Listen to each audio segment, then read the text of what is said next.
TV Punjab ਦੇਖਣ ਵਾਲੇ ਸਾਰੇ ਦਰਸ਼ਕਾਂ ਦਾ ਸਵਾਗਤ ਹੈ ਜੀ। ਮੈਂ ਹਾਂ ਮਨਦੀਪ ਸਿੰਘ ਟੋਟਾ ਤੇ ਲੈ ਕੇ ਹਾਜ਼ਰ ਹਾਂ ਸਾਡਾ ਖਾਸ ਪ੍ਰੋਗਰਾਮ, ਜਿਸ ਅਸੀਂ ਕਰਦੇ ਹਾਂ ਖਾਸ ਖਬਰਾਂ ਤੇ ਚਰਚਾ। ਤੇ ਇਸ ਪ੍ਰੋਗਰਾਮ 'ਚ ਮੇਰਾ ਸਾਥ ਦੇਣਗੇ ਤੇ ਖਬਰਾਂ ਤੇ ਚਰਚਾ ਕਰਨਗੇ ਮੇਰੇ ਸਹਿਯੋਗੀ ਜਸਵੀਰ ਜੀ। ਜਸਵੀਰ ਜੀ, ਬਹੁਤ ਬਹੁਤ ਸਵਾਗਤ ਹੈ ਸਭ ਤੋਂ ਪਹਿਲਾਂ ਤੁਹਾਡਾ। शुक्रिया मनदीप जी और टीवी पंजाब देखने वाले तमाम व्यूअर्स ਨੂੰ ਸਤਿ ਸ਼੍ਰੀ ਅਕਾਲ, ਆਦਾਬ, ਨਮਸਕਾਰ ਜੀ। ਅੱਛਾ ਜਸਵੀਰ ਜੀ, ਖਬਰਾਂ ਅੱਜ ਬਹੁਤ ਰੌਚਕ ਨੇ ਕਿਉਂਕਿ ਇੱਕ ਵਾਰੀ ਫੇਰ ਜਿਹੜਾ ਕੇਂਦਰ ਦਾ ਪੁਰਾਣਾ ਪੈਂਤੜਾ ਹੈ, ਜੋ ਕਈ ਸੂਬਿਆਂ ਵਿੱਚ ਅਕਸਰ ਪੈਂਤੜਾ ਕੇਂਦਰ ਸਰਕਾਰ ਵਰਤਦੀ ਰਹੀ ਹੈ, ਚਾਹੇ ਕਾਂਗਰਸ ਦੀ ਹੋਵੇ ਚਾਹੇ ਭਾਜਪਾ ਦੀ ਹੋਵੇ, ਕਿ ਸੀਬੀਆਈ ਈਡੀ ਜਿਹੜੀਆਂ ਇਹਨਾਂ ਦੀਆਂ ਕੇਂਦਰੀ ਏਜੰਸੀਆਂ ਨੇ, ਇਹਨਾਂ ਨੂੰ ਵਰਤਿਆ ਜਾਂਦਾ ਹੈ। ਤੇ ਅਸੀਂ ਅਕਸਰ ਸ਼ਿਕਾਇਤ ਕਰਦੇ ਸੀ ਕਿ ਕੈਪਟਨ ਅਮਰਿੰਦਰ ਸਿੰਘ ਐਂ ਲੱਗਦਾ ਕਿ ਭਾਜਪਾ ਦੀ ਬੋਲੀ ਬੋਲਦੇ ਨੇ, ਬਹੁਤ ਸਾਰੇ ਲੋਕ ਦੋਸ਼ ਲਾਉਂਦੇ ਸੀਗੇ ਇਹ। ਤੇ ਹੁਣ ਜਦੋਂ ਲੱਗਣ ਲੱਗਾ ਕਿ ਪੰਜਾਬ ਦੇ ਹੱਕ 'ਚ ਉਹਨਾਂ ਨੇ ਸਟੈਂਡ ਲਿਆ ਤੇ ਹੁਣ ਉਹਨਾਂ ਦੇ ਪੁੱਤਰ ਨੂੰ ਇੱਕ ਈਡੀ ਦਾ ਨੋਟਿਸ ਭੇਜ ਦਿੱਤਾ ਗਿਆ।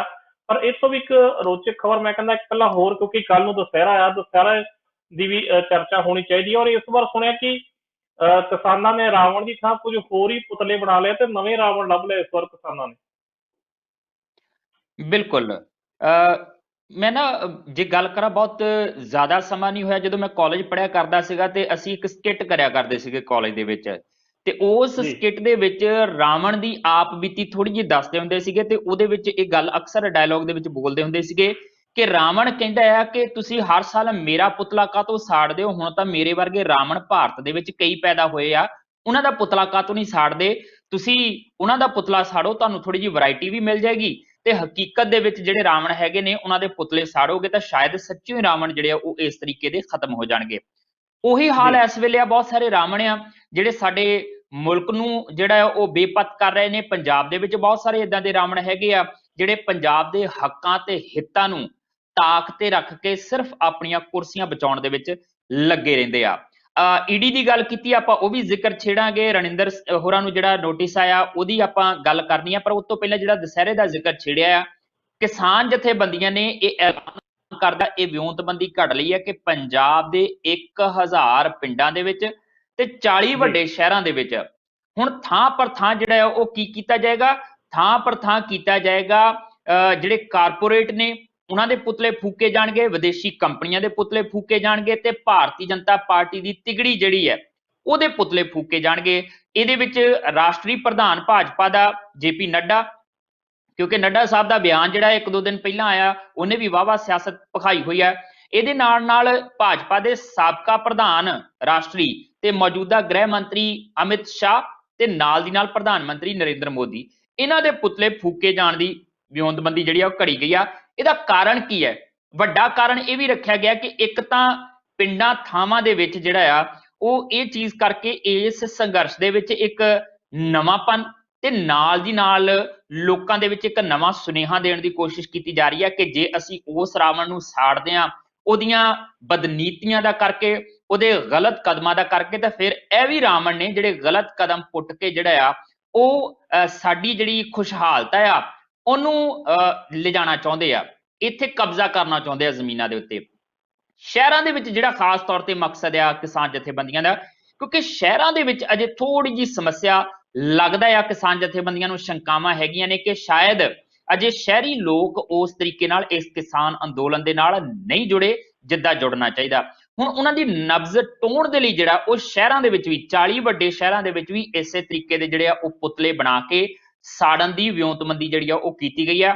ਅੰਮ੍ਰਿਤਸਰ ਦੇ ਵਿੱਚ ਇੱਕ ਜਿਹੜਾ ਪੁਤਲਾ ਬਣਾਇਆ ਗਿਆ ਜਿਹਦੇ ਵਿੱਚ ਪ੍ਰਧਾਨ ਮੰਤਰੀ ਨਰਿੰਦਰ ਮੋਦੀ ਦਾ ਚਿਹਰਾ ਲਾਇਆ ਗਿਆ, ਇੱਕ ਹੱਥ ਦੇ ਉੱਤੇ ਫੋਟੋ JP ਨੱਡੇ ਦੀ ਆ, ਦੂਜੇ ਹੱਥ ਦੇ ਉੱਤੇ ਫੋਟੋ ਜਿਹੜੀ ਆ ਅਮਿਤ ਸ਼ਾਹ ਦੀ ਆ, ਔਰ ਇਦਾਂ ਦੇ ਪੁਤਲੇ ਕਈ ਥਾਵਾਂ ਦੇ ਉੱਤੇ ਨਜ਼ਰ ਆਉਣਗੇ। ਮੋਗੇ ਦੇ ਵਿੱਚ ਜਿਹੜਾ ਉਹ ਬਕਾਇਦਾ ਰਾਵਣ, ਮੇਘਨਾਥ ਤੇ ਕੁੰਭਕਰਨ ਦੀ ਥਾਂ ਦੇ ਉੱਤੇ ਇਹ ਭਾਜਪਾ ਆਗੂਆਂ ਦੇ ਪ੍ਰਧਾਨ ਮੰਤਰੀ, ਰਾਸ਼ਟਰੀ ਪ੍ਰਧਾਨ, ਸਾਬਕਾ ਰਾਸ਼ਟਰੀ ਪ੍ਰਧਾਨ ਤੇ ਅੰਬਾਨੀਆਂ ਅਡਾਨੀਆਂ ਦੇ ਜਿਹੜੇ ਆ ਉਹ ਪੁਤਲੇ ਫੂਕਣ ਦੀ ਪੂਰੀ ਵਿਉਂਤਬੰਦੀ ਜਿਹੜੀ ਆ ਉਹ ਘੜੀ ਗਈ ਆ। ਹਾਲਾਂਕਿ ਇਹ ਵੀ ਹੋ ਸਕਦਾ ਹੈ ਕਿ ਇਦਾਂ ਦੇ ਮੌਕੇ ਤੇ ਸਥਿਤੀਆਂ ਥੋੜੀਆਂ ਜੀਆਂ ਤਣਾਅਪੂਰਨ ਵੀ ਬਣ ਸਕਦੀਆਂ ਨੇ, ਕਿਉਂਕਿ ਕਈ ਵਾਰੀ ਕੀ ਹੁੰਦਾ ਹੈ ਕਿ ਇਦਾਂ ਦੇ ਮੁੱਦਿਆਂ ਨੂੰ ਜਿਹੜਾ ਉਹ ਧਾਰਮਿਕ ਮੁੱਦੇ ਬਣਾ ਲਿਆ ਜਾਂਦਾ ਹੈ। ਤੇ ਇਸ ਵੇਲੇ ਪੰਜਾਬ ਦੀਆਂ ਜਿਹੜੀਆਂ ਸਥਿਤੀਆਂ ਆ, ਉਹਨਾਂ ਸਥਿਤੀਆਂ ਦੇ ਵਿੱਚ ਤਾਂ ਕਹਿ ਸਕਦੇ ਹਾਂ ਕਿ ਕੋਸ਼ਿਸ਼ ਇਹੀ ਕੀਤੀ ਜਾ ਰਹੀ ਹੈ, ਸਾਜ਼ਿਸ਼ਾਂ ਇਹੀ ਚੱਲਦੀਆਂ ਪਈਆਂ ਨੇ ਕਿ ਪੰਜਾਬ ਦੇ ਵਿੱਚ ਫਿਰਕੂ ਵੱਖਵਾਦ ਫੈਲਾ ਕੇ ਜਿਹੜਾ ਆ ਉਹ ਮਾਹੌਲ ਅਸ਼ਾਂਤ ਕੀਤਾ ਜਾਵੇ ਤੇ ਉਸ ਅਸ਼ਾਂਤ ਮਾਹੌਲ ਦੇ ਵਿੱਚ ਜਿਹੜਾ ਆ ਉਹ ਆਪਣੀ ਸਿਆਸਤ ਚਮਕਾਈ ਜਾਵੇ। ਪਰ ਕੁੱਲ ਮਿਲਾ ਕੇ ਕਹਿ ਲਿਆ ਜਾਵੇ ਕਿ ਇੱਕ ਕਿਸਾਨ ਅੰਦੋਲਨ ਦੇ ਵਿੱਚ ਜਿਹੜਾ ਦੁਸਹਿਰਾ ਆ ਗਿਆ ਔਰ ਦੁਸਹਿਰੇ ਦੇ ਵਿੱਚ ਜਿਹੜੇ ਰਾਵਣ, ਮੇਘਨਾਥ ਤੇ ਕੁੰਭਕਰਨ ਦੀ ਥਾਂ ਤੇ ਕਾਰਪੋਰੇਟਾਂ ਦੇ, ਜੀ ਵਿਦੇਸ਼ੀ ਕੰਪਨੀਆਂ ਦੇ ਤੇ ਭਾਜਪਾ ਲੀਡਰਾਂ ਦੇ ਪੁਤਲੇ ਫੂਕਣ ਦੀ ਜਿਹੜੀ ਵਿਉਂਤਬੰਦੀ ਘੜੀ ਗਈ ਹੈ, ਹੁਣ ਇਹਦੇ ਜੀ ਨਤੀਜੇ ਕੀ ਨਿਕਲਦੇ ਆ, ਪ੍ਰਭਾਵ ਕਿਹੋ ਜਿਹਾ ਜਾਂਦਾ, ਇਹ ਦੇਖਦੇ ਆ ਕੱਲ। ਜੀ ਬਿਲਕੁਲ। ਤੇ ਹੁਣ ਆਪਾਂ ਗੱਲ ਕਰਦੇ ਹਾਂ, ਜਿਹੜੀ ਆਪਾਂ ਸ਼ੁਰੂਆਤ ਕੀਤਾ ਸੀ ਕਿ ਜਿਵੇਂ ਕਿ ਪਹਿਲਾਂ ਵੀ ਜ਼ਿਕਰ ਕੀਤਾ ਸੀ ਕਿ ਜਿਵੇਂ ਹੀ ਕੈਪਟਨ ਸਾਹਿਬ ਲੱਗਿਆ ਕਿ ਹੁਣ ਪੰਜਾਬ ਦੇ ਹੱਕ 'ਚ ਡਟ ਕੇ ਖੜ ਗਏ ਨੇ, ਜਿਵੇਂ ਹੀ ਪੰਜਾਬ ਵਿਧਾਨ ਸਭਾ ਦੇ ਵਿੱਚ ਖੇਤੀ ਕਾਨੂੰਨਾਂ ਦੇ ਖਿਲਾਫ ਜਿਹੜੇ ਆ ਮਤੇ ਪਾਏ ਗਏ, ਉਹਨਾਂ ਨੂੰ ਰੱਦ ਕਰਦੇ ਮਤੇ ਪਾਸ ਕੀਤੇ ਗਏ, ਉਦੋਂ ਹੀ ਜਿਹੜਾ ਵਾ ਇਹ ਉਹਨਾਂ ਦੇ ਪੁੱਤਰ ਨੂੰ ਈਡੀ ਵੱਲੋਂ ਨੋਟਿਸ ਭੇਜ ਦਿੱਤਾ ਗਿਆ। ਤਾਂ ਲੱਗਦਾ ਕਿ ਕੇਂਦਰ ਸਰਕਾਰ ਵੱਲੋਂ, ਮੋਦੀ ਸਰਕਾਰ ਵੱਲੋਂ ਕੈਪਟਨ ਹੋਣਾ ਤੇ ਕੋਈ ਦਬਾਅ ਪਾਇਆ ਜਾ ਰਿਹਾ ਜਾਂ ਫਿਰ ਉਹਨਾਂ ਨੂੰ ਕੋਈ ਘੇਰਾ ਪਾਇਆ ਜਾ ਰਿਹਾ। ਨਾ ਤਾਂ ਇਹ ਪਹਿਲੀ ਵਾਰੀ ਹੋਇਆ ਹੈ ਤੇ ਨਾ ਇਹ ਆਖਰੀ ਵਾਰ ਹੈ। ਯਾਦ ਹੋਣਾ ਜੀ ਤੁਹਾਨੂੰ ਕਿ ਸਾਡੇ ਮੁਲਕ ਦੀ ਸਰਵਉੱਚ ਅਦਾਲਤ ਜਿਹੜੀ ਆ, ਸੁਪਰੀਮ ਕੋਰਟ, ਉਹਨੇ ਇੱਕ ਵਾਰੀ ਕਹਿ ਦਿੱਤਾ ਸੀਗਾ ਕਿ ਸੀਬੀਆਈ ਪਿੰਜਰੇ ਦਾ ਤੋਤਾ ਆ। ਮਤਲਬ ਜੀ ਕੇਂਦਰ ਸਰਕਾਰ ਜਿਹੜੇ ਪਾਸੇ ਨੂੰ ਜਿਵੇਂ ਬੋਲਣ ਨੂੰ ਕਹਿੰਦੀ ਆ, ਸੀਬੀਆਈ ਨੂੰ ਤਿਵੇਂ ਬੋਲਦੀ ਆ। ਇਸੇ ਬਿਆਨ ਨੂੰ ਲੈ ਕੇ ਭਾਰਤੀ ਜਨਤਾ ਪਾਰਟੀ ਨੇ ਬਹੁਤ ਪ੍ਰਚਾਰਿਤ ਕੀਤਾ ਸੀ, ਕਿਉਂਕਿ ਉਸ ਵੇਲੇ ਕੇਂਦਰ ਦੇ ਵਿੱਚ ਯੂਪੀਏ ਦੀ ਸਰਕਾਰ ਸੀ, ਕਾਂਗਰਸ ਦੀ ਅਗਵਾਈ ਵਾਲੀ ਸਰਕਾਰ ਸੀ, ਤੇ ਭਾਜਪਾ ਨੇ ਕਿਹਾ ਸੀਗਾ ਕਿ ਦੇਖਿਆ ਸੀਬੀਆਈ ਦੀ ਵਰਤੋਂ ਜਿਹੜੀ ਆ ਉਹ ਇੰਜ ਕੀਤੀ ਜਾਂਦੀ ਆ ਵਿਰੋਧੀ ਧਿਰਾਂ ਦੇ ਖਿਲਾਫ। ਤੇ ਹੁਣ ਜਦੋਂ ਭਾਜਪਾ ਆਪ ਸੱਤਾ ਦੇ ਵਿੱਚ ਆਈ ਹੈ ਤੇ ਉਹੋ ਜਿਹੀਆਂ ਪ੍ਰਸਥਿਤੀਆਂ ਜਿਹੜੀਆਂ ਹੁਣ ਵੀ ਬਣਦੀਆਂ ਨਜ਼ਰ ਆ ਰਹੀਆਂ ਨੇ। ਤੁਸੀਂ ਰਣਿੰਦਰ ਹੋਰਾਂ ਦਾ ਜ਼ਿਕਰ ਛੇੜਿਆ ਆ, ਇਹ ਮੈਂ ਟਿੱਪਣੀ ਪੜ੍ਹ ਰਿਹਾ ਸੀ ਇੱਕ ਸੀਨੀਅਰ ਪੱਤਰਕਾਰ ਦੀ। ਉਹ ਸੀਨੀਅਰ ਪੱਤਰਕਾਰ ਕਹਿ ਰਿਹਾ ਸੀਗਾ ਕਿ ਮੈਨੂੰ ਇੱਕ ਸੀਨੀਅਰ ਪੱਤਰਕਾਰ ਨੇ ਦੱਸਿਆ ਆ ਕਿ ਦਿੱਲੀ ਦਰਬਾਰ ਦੇ ਨਾਲ ਪੰਜਾਬ ਦੇ ਸਿਆਸੀ ਆਗੂਆਂ ਦਾ ਇੱਕ ਸਮਝੌਤਾ ਆ। ਸਮਝੌਤਾ ਕਿਹੋ ਜਿਹਾ ਆ ਕਿ ਕਦੀ ਵੀ ਦਿੱਲੀ ਦਰਬਾਰ ਦੀ ਮੁਖਾਲਫਤ ਨਹੀਂ ਕਰਨੀ, ਤੇ ਜਿਹੜਾ ਦਿੱਲੀ ਦਰਬਾਰ ਦੀ ਮੁਖਾਲਫਤ ਕਰੇਗਾ ਉਹਦੇ ਖਿਲਾਫ ਇਹਨਾਂ ਕੇਂਦਰੀ ਏਜੰਸੀਆਂ ਦਾ ਇਸਤੇਮਾਲ ਕਰਕੇ ਉਹਨਾਂ ਨੂੰ ਤੰਗ ਪਰੇਸ਼ਾਨ ਕੀਤਾ ਜਾਏਗਾ, ਜਾਂ ਫਿਰ ਕਿਉਂਕਿ ਇਸ ਹਮਾਮ 'ਚ ਹੈਗੇ ਤਾਂ ਸਾਰੇ ਹੀ ਨੰਗੇ ਆ, ਕਿਸੇ ਨੇ ਥੋੜਾ ਤਾਂ ਕਿਸੇ ਨੇ ਬਹੁਤਾ, ਲੁੱਟਿਆ ਪੁੱਟਿਆ ਤਾਂ ਹੈਗਾ ਹੀ ਆ ਪੰਜਾਬ ਨੂੰ। ਕਿਸੇ ਦਾ ਪਤਾ ਲੱਗ ਜਾਂਦਾ ਤੇ ਕਿਸੇ ਦਾ ਪਤਾ ਨਹੀਂ ਲੱਗਦਾ। ਕੋਈ ਕਿਸੇ ਦੇ ਜ਼ਰੀਏ ਲੁੱਟ ਲੈਂਦਾ ਤੇ ਕੋਈ ਸਿੱਧਾ ਹੋ ਕੇ ਆਪ ਲੁੱਟ ਲੈਂਦਾ। ਇਹ 'ਚ ਕੋਈ ਸ਼ੱਕ ਨਹੀਂ ਹੈ, ਚਾਹੇ ਕੇਂਦਰ 'ਚ ਬੈਠੇ ਹੋਣ ਤੇ ਚਾਹੇ ਸੂਬਿਆਂ 'ਚ ਬੈਠੇ ਹੋਣ। ਪੰਜਾਬ ਦੀ ਬੇਸ਼ੱਕ ਗੱਲ ਕਰ ਲਈਏ ਆਪਾਂ। ਹੁਣ ਕੀ ਹੋਇਆ, ਕੈਪਟਨ ਅਮਰਿੰਦਰ ਸਿੰਘ ਹੋਰਾਂ ਨੇ ਕੇਂਦਰ ਦੀ ਮੁਖਾਲਫਤ ਕੀਤੀ। ਕਦੋਂ ਮੁਖਾਲਫਤ ਕੀਤੀ? ਜਦੋਂ ਪਾਣੀਆਂ ਨੂੰ ਲੈ ਕੇ ਵਿਧਾਨ ਸਭਾ ਦਾ ਜਿਹੜਾ ਵਿਸ਼ੇਸ਼ ਇਜਲਾਸ ਬੁਲਾਇਆ ਗਿਆ, ਵਾਟਰ ਟਰਮੀਨੇਸ਼ਨ ਐਕਟ ਜਿਹੜਾ ਇਧਰੋਂ ਬਣਾ ਕੇ ਪਾਸ ਕੀਤਾ ਗਿਆ, ਉਹ ਕੇਂਦਰ ਦੇ ਨਾਲ ਸਿੱਧੀ ਮੁਖਾਲਫਤ ਸੀ। ਉਹੀ ਮੁਖਾਲਫਤ ਜਿਹੜੀ ਆ ਉਹ ਫਿਰ ਈਡੀ ਦੇ ਜ਼ਰੀਏ ਵਿਦੇਸ਼ਾਂ ਦੇ ਵਿੱਚ ਬੈਂਕ ਖਾਤਿਆਂ ਨੂੰ ਲੈ ਕੇ ਜਿਹੜਾ ਉਹ ਮਾਮਲਾ ਸਾਹਮਣੇ ਉਭਾਰ ਕੇ ਲਿਆਉਂਦੀ ਆ। ਉਹਦੇ ਵਿੱਚ ਹੁਣ ਰਣਿੰਦਰ ਹੋਰਾਂ ਦੇ ਉੱਤੇ ਦੋ ਤਰੀਕੇ ਦੇ ਜਿਹੜੇ ਆਰੋਪ ਉਹ ਲਾਏ ਜਾ ਰਹੇ। ਇੱਕ ਤਾਂ ਜਕਰਾਂਦਾ ਟਰਸਟ ਬਣਾਉਣ ਦੇ ਆਰੋਪ ਉਹਨਾਂ ਦੇ ਉੱਤੇ ਲੱਗਿਆ, ਦੂਜਾ ਬ੍ਰਿਟਿਸ਼ ਵਰਜਨ ਆਈਲੈਂਡ ਦੇ ਵਿੱਚੋਂ ਪੈਸਿਆਂ ਦਾ ਕਥਿਤ ਤੌਰ ਤੇ ਲੈਣ ਦੇਣ ਦਾ ਮਾਮਲਾ ਜਿਹੜਾ ਉਹਨਾਂ ਦੇ ਉੱਤੇ ਦਰਜ ਕੀਤਾ ਗਿਆ, ਔਰ ਇਹਨੂੰ ਲੈ ਕੇ ਹੁਣ ਈਡੀ ਦਾ ਨੋਟਿਸ ਭੇਜਿਆ ਗਿਆ ਤੇ ਉਹਨਾਂ ਨੂੰ ਜਲੰਧਰ ਵਾਲੇ ਦਫ਼ਤਰ ਪੁੱਛਗਿੱਛ ਲਈ ਜਿਹੜਾ ਉਹ ਸੱਦਿਆ ਗਿਆ।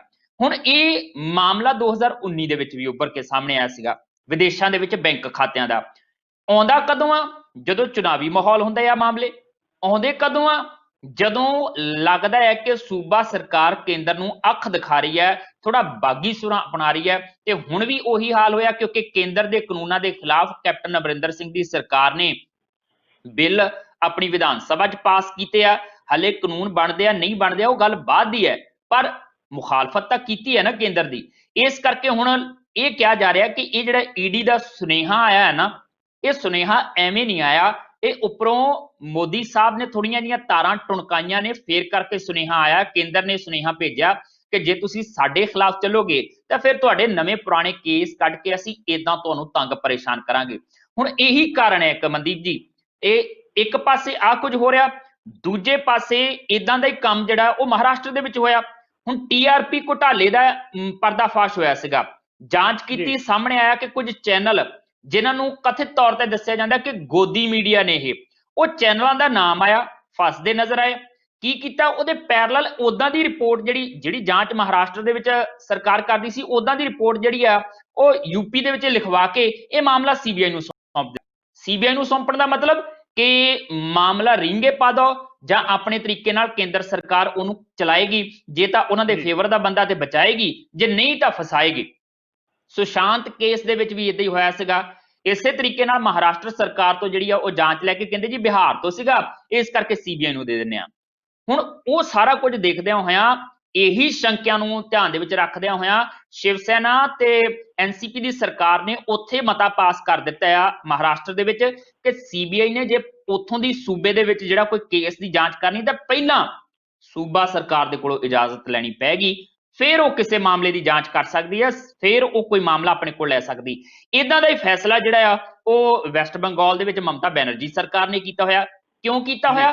ਕਿਉਂਕਿ ਇਹਨਾਂ ਲੋਕਾਂ ਨੂੰ ਪਤਾ ਹੈ ਕਿ ਕੇਂਦਰ ਸਰਕਾਰ ਜਦੋਂ ਤੁਹਾਡੇ ਹਿੱਤ ਵਾਲੀ ਨਾ ਹੋਵੇ ਨਾ, ਮੰਨ ਲਓ ਕਿ ਕਿਤੇ ਭਾਜਪਾ ਦੀ ਸਰਕਾਰ ਹੈ ਤੇ ਕੇਂਦਰ ਦੇ ਵਿੱਚ ਕਾਂਗਰਸ ਦੀ ਸਰਕਾਰ ਹੈ ਤੇ ਕਾਂਗਰਸ ਦੀ ਕੇਂਦਰ ਵਾਲੀ ਸਰਕਾਰ ਨੇ ਭਾਜਪਾ ਵਾਲੀ ਸਰਕਾਰ ਨੂੰ ਅਸਥਿਰ ਕਰਨ ਲਈ, ਉਹਦੇ ਲੀਡਰਾਂ ਨੂੰ ਥੋੜਾ ਦਬਾਅ ਬਣਾਉਣ ਦੇ ਲਈ ਇਹਨਾਂ ਏਜੰਸੀਆਂ ਦਾ ਇਸਤੇਮਾਲ ਕਰਨਾ ਹੈ। ਤੇ ਹੁਣ ਕਿਉਂਕਿ ਕੇਂਦਰ 'ਚ ਸਰਕਾਰ ਆ ਤੇ ਜਿਹੜੇ ਸੂਬਿਆਂ 'ਚ ਭਾਜਪਾ ਦੀ ਸਰਕਾਰ ਨਹੀਂ ਆ, ਉੱਥੇ ਫਿਰ ਈਡੀ ਜਾਂ ਸੀਬੀਆਈ ਦੇ ਜ਼ਰੀਏ ਉਹਨਾਂ ਦੇ ਉੱਤੇ ਦਬਾਅ ਬਣਾਉਣ ਦੀ ਕੋਸ਼ਿਸ਼ ਕੀਤੀ ਜਾ ਰਹੀ ਹੈ।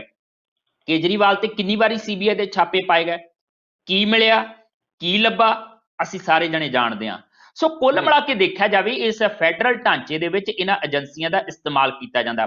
ਅਸੀਂ ਕਲੀਨ ਚਿੱਟ ਨਹੀਂ ਦੇ ਰਹੇ ਰਣਿੰਦਰ ਨੂੰ, ਅਸੀਂ ਕਲੀਨ ਚਿੱਟ ਨਹੀਂ ਦੇ ਰਹੇ ਕੈਪਟਨ ਅਮਰਿੰਦਰ ਸਿੰਘ ਨੂੰ, ਅਸੀਂ ਕਲੀਨ ਚਿੱਟ ਨਹੀਂ ਦੇ ਰਹੇ ਬੀਬੀ ਪਰਨੀਤ ਕੌਰ ਨੂੰ, ਕਿਉਂਕਿ ਉਹਨਾਂ ਦਾ ਵੀ ਵਿਦੇਸ਼ੀ ਬੈਂਕ ਖਾਤਿਆਂ ਦੇ ਵਿੱਚ ਨਾਮ ਜਿਹੜਾ ਉਹ ਬੋਲਦਾ ਹੈ। ਪਰ ਜਦੋਂ ਇਦਾਂ ਦੇ ਮੌਕਿਆਂ ਤੇ ਇਹ ਚੀਜ਼ਾਂ ਕੱਢ ਕੇ ਬਾਹਰ ਲਿਆਂਦੀਆਂ ਜਾਂਦੀਆਂ ਨੇ ਨਾ, ਜਦੋਂ ਇਦਾਂ ਦੇ ਮੌਕਿਆਂ ਤੇ ਇਹ ਨੋਟਿਸ ਜਾਂਦੇ ਆ ਨਾ, ਤੇ ਫੇਰ ਲੱਗਦਾ ਕਿ ਦਾਲ ਦੇ ਵਿੱਚ ਕਾਲਾ ਨਹੀਂ, ਪੂਰੀ ਦਾਲ ਜਿਹੜੀ ਆ ਉਹ ਕਾਲੀ ਹੈ। ਹੁਣ ਇਹ ਨੋਟਿਸ ਜਿਹੜਾ ਆ ਉਹ ਕੁਝ ਸਮਾਂ ਪਹਿਲਾਂ ਵੀ ਜਾ ਸਕਦਾ ਸੀ। ਜੀ ਜਸਵੀਰ ਜੀ, ਇੱਥੇ ਹੁਣ ਗੱਲ ਇੱਕ ਦਿਮਾਗ 'ਚ ਮੇਰੇ ਇਹ ਆ ਰਹੀ ਹੈ ਕਿ ਹੁਣ ਤਾਂ ਸ਼ੁਰੂਆਤ ਤਾਂ ਇਹ ਹੋਈ ਆ ਰਣਇੰਦਰ ਸਿੰਘ ਤੋਂ, ਕੈਪਟਨ ਸਾਹਿਬ ਦੇ ਪੁੱਤਰ ਤੋਂ। ਹੁਣ ਸਾਨੂੰ ਪਤਾ ਕਿ ਕੈਪਟਨ ਸਾਹਿਬ ਹੁਣਾਂ ਦੇ ਨਾਲ ਵੀ ਸਵਿਸ ਖਾਤਿਆਂ ਦਾ ਜਿਹੜੀ ਗੱਲ ਹੈ ਜੋੜੀ ਜਾਂਦੀ ਆ, ਉਹਦੀ ਵੀ ਜਾਂਚ ਚੱਲਦੀ ਰਹੀ ਆ। ਫਿਰ ਸਿਟੀ ਸੈਂਟਰ ਘੁਟਾਲਾ ਤਾਂ ਚਲੋ ਹੁਣ ਕਾਫੀ ਠੰਡੇ ਵਾਸਤੇ ਪੈ ਚੁੱਕਾ, ਪਰ ਜੇਕਰ ਅਸੀਂ ਹੋਰ ਜਿਹੜੀਆਂ ਪਾਰਟੀਆਂ ਵਿਰੋਧ ਕਰ ਰਹੀਆਂ, ਜਿਨ੍ਹਾਂ ਵਿੱਚ ਅਕਾਲੀ ਦਲ ਦੇ ਕਈ ਆਗੂ ਵੀ ਈਡੀ ਦੀ ਜਿਹੜੀ ਆ ਉਹਦੇ ਥੱਲੇ ਹੈਗੇ ਆ, ਰਡਾਰ ਥੱਲੇ ਹੈਗੇ ਆ, ਤਾਂ ਤੁਹਾਨੂੰ ਲੱਗਦਾ ਕਿ ਕਿਤੇ ਨਾ ਕਿਤੇ ਬਾਕੀ ਪਾਰਟੀਆਂ ਨੂੰ ਵੀ ਇਹ ਸੁਨੇਹਾ ਜਾਊਗਾ, ਉਹ ਵੀ ਠੰਡੀਆਂ ਹੋ ਸਕਦੀਆਂ ਵਾ ਇਸ ਕੇਂਦਰ ਸਰਕਾਰ ਦੇ ਖਿਲਾਫ। ਜੋ ਦੇਖਿਆ ਵੀ ਕੈਪਟਨ ਸਾਹਿਬ ਦੇ ਪੁੱਤਰ ਨੂੰ ਜੇ ਈਡੀ ਨੇ ਤਲਬ ਕਰ ਲਿਆ ਤਾਂ ਇਹ ਸੂਈ ਬਾਕੀ ਲੀਡਰਾਂ ਤੇ ਵੀ ਆ ਸਕਦੀ ਹੈ, ਕਿਉਂਕਿ ਸਾਡੇ ਲੀਡਰ ਦੁੱਧ ਧੋਤੇ ਤਾਂ ਹੈ ਹੀ ਨਹੀਂਗੇ। ਕੋਈ ਸ਼ੱਕ ਨਹੀਂ ਹੈ। ਜੇ ਅਸੀਂ ਗੱਲ ਕਰ ਲਈਏ, ਜਦੋਂ ਡਰੱਗ ਕੇਸ ਮਾਮਲਾ ਸਾਹਮਣੇ ਆਇਆ ਸੀਗਾ ਤੇ ਸਰਵਣ ਸਿੰਘ ਫਲੋਰ ਨੂੰ ਪਾਰਟੀ ਤੋਂ ਕਿਨਾਰੇ 'ਚ ਕਾਹਤੋਂ ਕੀਤਾ ਗਿਆ ਸੀਗਾ? ਉਹਦੇ ਤੋਂ ਅਹੁਦਾ ਜਿਹੜਾ ਆ ਉਹ ਮੰਤਰੀ ਦੇ ਅਹੁਦੇ ਤੋਂ ਅਸਤੀਫਾ ਕਿਉਂ ਲਿਆ ਗਿਆ ਸੀਗਾ? ਤੇ ਈਡੀ ਨੇ ਜਿਹੜਾ ਵਿਕਰਮ ਮਜੀਠੀਏ ਨੂੰ ਪੁੱਛਗਿੱਛ ਲਈ ਸੱਦਿਆ ਸੀਗਾ, ਉਸ ਤੋਂ ਬਾਅਦ ਕਿੱਦਾਂ ਦੀਆਂ ਸਥਿਤੀਆਂ ਬਣੀਆਂ ਸੀਗੀਆਂ, ਕੀ ਹਾਲਾਤ ਬਣੇ ਸੀਗੇ, ਇਹ ਸਾਡੇ ਤੋਂ ਕਿਤੇ ਲੁਕੇ ਛਿਪੇ ਥੋੜੀ ਆ। ਹੁਣ ਇਹ ਸੁਨੇਹਾ ਸਿੱਧੇ ਰੂਪ ਦੇ ਵਿੱਚ ਅਕਾਲੀ ਦਲ ਤੱਕ ਵੀ ਪਹੁੰਚ ਗਿਆ ਹੋਏਗਾ ਕਿ ਭਾਈ ਜੇ ਅਸੀਂ ਰਣਿੰਦਰ ਨੂੰ ਨੋਟਿਸ ਭੇਜ ਸਕਦੇ ਹਾਂ ਤੇ ਬੰਦੇ ਤਾਂ ਤੁਹਾਡੇ ਵੀ ਜਿਹੜੇ ਆ ਉਹ ਕਿਸੇ ਨਾ ਕਿਸੇ ਮਾਮਲੇ ਦੇ ਵਿੱਚ ਅਸੀਂ ਅਟਕਾਏ ਹੋਏ ਆ, ਉਹ ਕੇਸ ਅਜੇ ਵੀ ਰਿੜਕਦੇ ਪਏ ਆ, ਤੇ ਉਹ ਰਿੜਕਣ ਅਸੀਂ ਦੁਬਾਰਾ ਜਦੋਂ ਸ਼ੁਰੂ ਕੀਤੀ ਤੇ ਫਿਰ ਮੁਸ਼ਕਲਾਂ ਤੁਹਾਡੇ ਲਈ ਵੀ ਪੈਦਾ ਹੋ ਸਕਦੀਆਂ ਨੇ।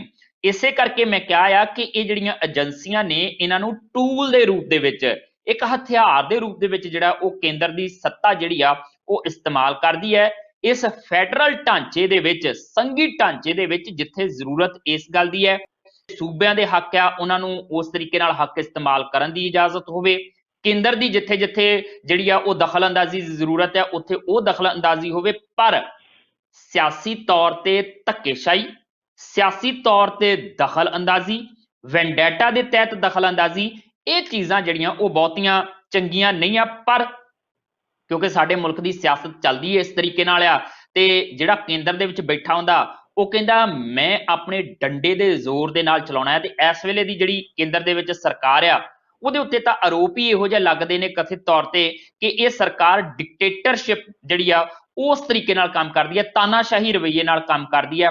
ਜਿਹੜਾ ਕਹਿੰਦੇ ਕੰਮ ਹੋ ਗਿਆ ਸੋ ਹੋ ਗਿਆ, ਜੋ ਕਹਿਤਾ ਸੋ ਹੋ ਗਿਆ। 8 ਵਜੇ ਆਣ ਕੇ ਆਪਾਂ ਟੀਵੀ ਚੈਨਲ ਦੇ ਉੱਤੇ ਬੋਲ ਦੇਣਾ ਕਿ ਅੱਜ 12 ਵਜੇ ਤੋਂ ਬਾਅਦ ਆਹ ਬੰਦ ਹੋ ਗਿਆ, ਕੱਲ 12 ਵਜੇ ਤੋਂ ਬਾਅਦ ਉਹ ਬੰਦ ਹੋ ਗਿਆ, ਤੇ ਉਸ ਤੋਂ ਬਾਅਦ ਜਨਤਾ ਨੂੰ ਕਿਹੜੀ ਮੁਸੀਬਤ ਪੈਂਦੀ ਹੈ, ਜਨਤਾ ਕਿਵੇਂ ਉਸ ਸਥਿਤੀ ਨਾਲ ਨਜਿੱਠੇਗੀ, ਕੋਈ ਲੈਣਾ ਦੇਣਾ ਨਹੀਂ ਆ। ਬਸ ਟੀਵੀ ਤੇ ਆਣ ਕੇ ਅਨਾਉਂਸਮੈਂਟ ਕਰ ਦੇਣੀ। ਹੁਣ ਤਾਂ ਇਹ ਹਾਲਾਤ ਨੇ ਕਿ ਉਹ ਸਾਡੇ ਪ੍ਰਧਾਨ ਮੰਤਰੀ ਕਿਤੇ ਕਹਿ ਦੇਣ ਨਾ ਕਿ ਫਲਾਣੇ ਦਿਨ ਮੈਂ ਟੀਵੀ ਤੇ ਆ ਰਿਹਾ ਇੰਨੇ ਵਜੇ, ਤੇ ਲੋਕਾਂ ਦੇ ਸਾਹ ਰੁਕ ਜਾਂਦੇ ਨੇ ਕਿ ਪਤਾ ਨਹੀਂ ਹੁਣ ਕੀ ਬੰਦ ਕਰ ਦੇਣਾ, ਪਤਾ ਨਹੀਂ ਕਿਹੜੀ ਘੋਸ਼ਣਾ ਕਰ ਦੇਣੀ ਆ।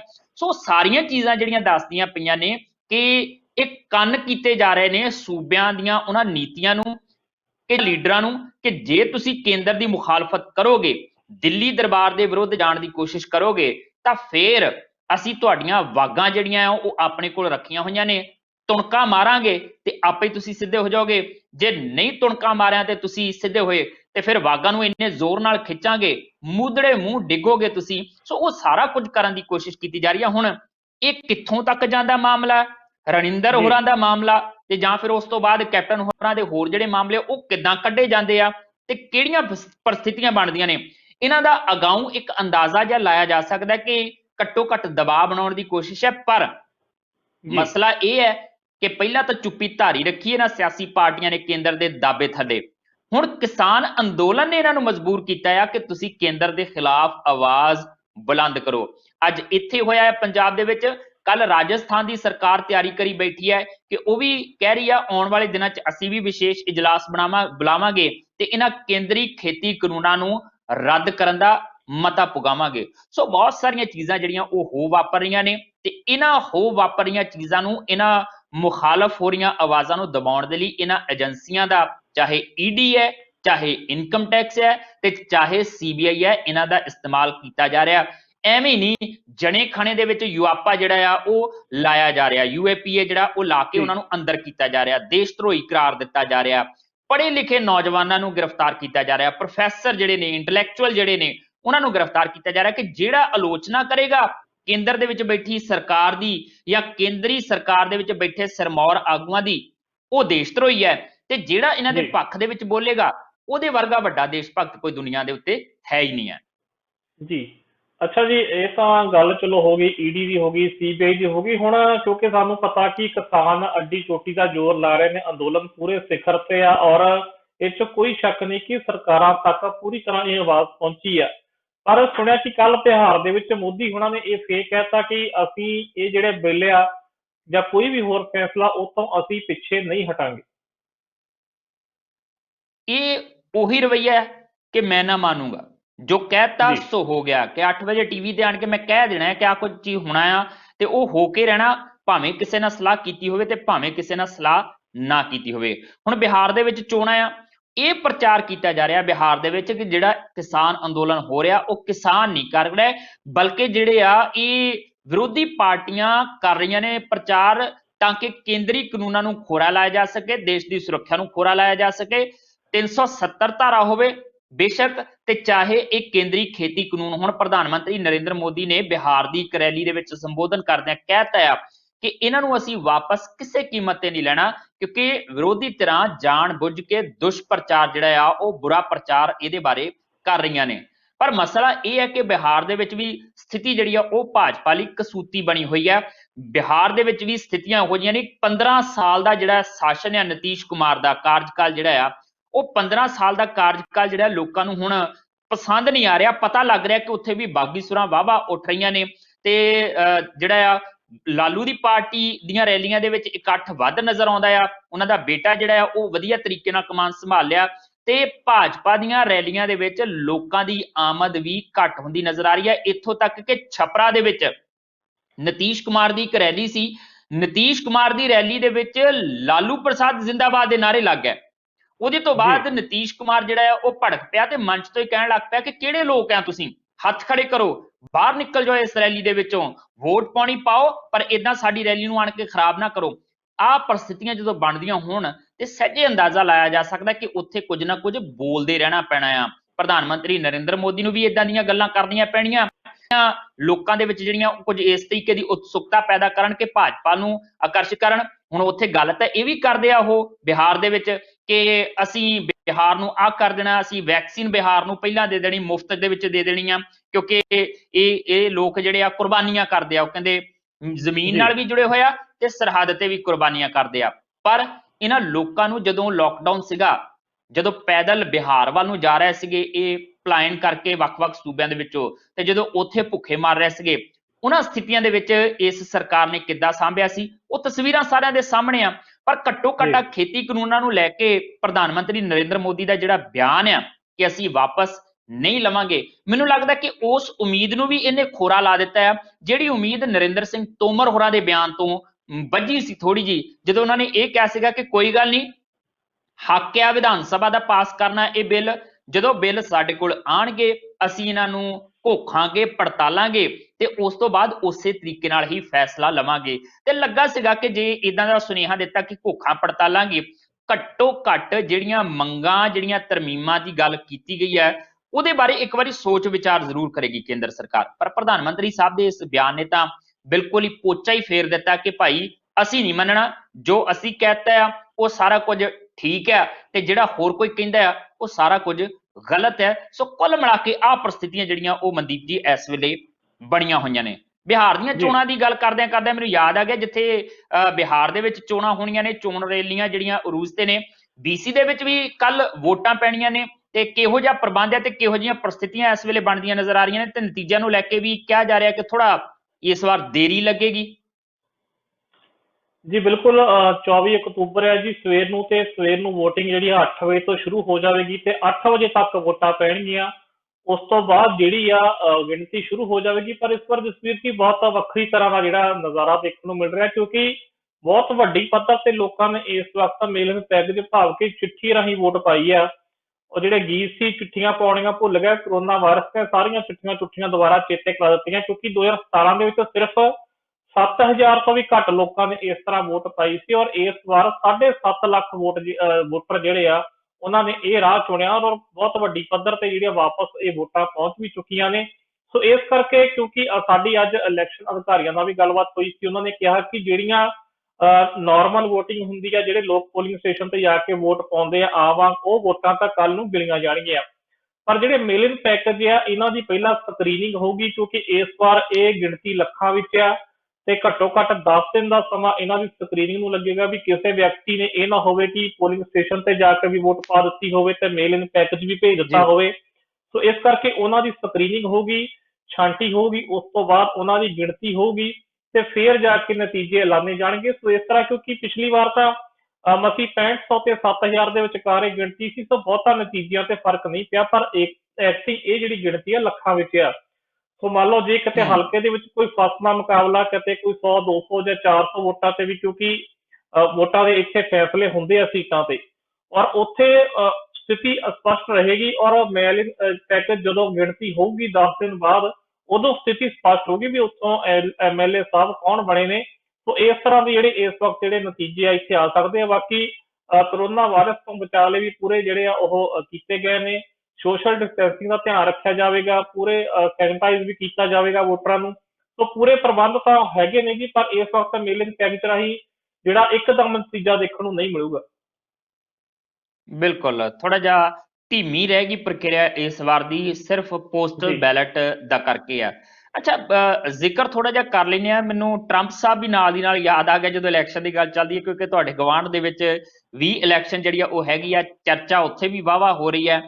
ਪਤਾ ਲੱਗਾ ਹੈ ਕਿ ਆਪਣੇ ਪਰਮ ਮਿੱਤਰ ਜਿਹੜੇ ਇੱਥੇ ਆਣ ਕੇ ਜੱਫੀਆਂ ਪਾ ਪਾ ਕੇ ਜਿਹੜਾ ਆ ਉਹ ਗੱਲਾਂ ਬਾਤਾਂ ਕਰਦੇ ਹੁੰਦੇ ਸੀ ਤੇ ਬੈਸਟ ਫਰੈਂਡ ਇੱਕ ਦੂਜੇ ਨੂੰ ਕਹਿੰਦੇ ਹੁੰਦੇ ਸੀਗੇ, ਮੋਦੀ ਸਾਹਿਬ ਨੇ ਕੰਧਾਂ ਕਰ ਕਰਕੇ ਉਹਨਾਂ ਦੀ ਆਮਦ ਵੇਲੇ ਬਥੇਰਾ ਝੁੱਗੀਆਂ ਝੌਂਪੜੀਆਂ ਨੂੰ ਲੁਕਾਉਣ ਦੀ ਕੋਸ਼ਿਸ਼ ਕੀਤੀ, ਤੇ ਹੁਣ ਉਹ ਕੰਧ ਟੱਪ ਕੇ ਦੇਖ ਲਿਆ ਜਾਂ ਕੰਧ ਦੇ ਆਰ ਪਾਰ ਉਹਨਾਂ ਨੇ ਦੇਖ ਲਿਆ ਜਾਂ ਕੰਧ ਤੋਂ ਬਾਅਦ ਜਿਹੜੀਆਂ ਖਬਰਾਂ ਸਾਹਮਣੇ ਆਈਆਂ ਸੀ ਉਹਨਾਂ ਨੂੰ ਦੇਖ ਲਿਆ, ਤੇ ਬਿਆਨ ਆ ਗਿਆ ਕਹਿੰਦੇ ਟਰੰਪ ਹੋਰਾਂ ਦਾ ਕਿ ਭਾਰਤ ਨੂੰ ਉਹਨਾਂ ਨੇ ਜਿਹੜਾ ਉਹ ਬਹੁਤ ਗੰਦਾ ਆ, ਇਸ ਤਰੀਕੇ ਦੇ ਸ਼ਬਦਾਂ ਨਾਲ ਜਿਹੜਾ ਉਹ ਸੰਬੋਧਨ ਕੀਤਾ ਕਿ ਗੰਦਗੀ ਬਹੁਤ ਜ਼ਿਆਦਾ ਹੈ ਭਾਰਤ ਦੇ ਵਿੱਚ।